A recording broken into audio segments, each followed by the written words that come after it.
How to order food through Zomato. Hi everybody, welcome back to our channel. In this guide video, I'm going to show you the procedure to order food on Zomato. In order to order food on Zomato, you must download the app and follow the steps to find and purchase the restaurant in your area. Before that, you have to make sure to download the app and then create your account as well. After which, you want to make sure to open up the application. And basically, once you're done creating your account, all that stuff, you have to select your location as well. Make sure that your location is exact.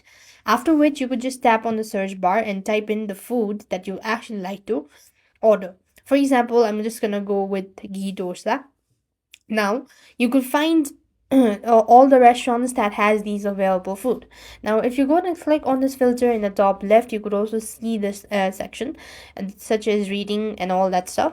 You could do it so.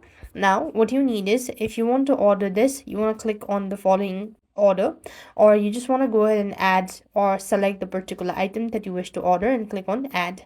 Then you want to click on view card. As soon as you do this, you'll then be able to see that something like this. So basically, you have to click on add payment method, move on with adding your payment method, and this way you'll have successfully ordered food through Zomato. So that's how it works. I hope the video was helpful. Make sure to like, share, and subscribe. Thank you for watching. See you in the next video.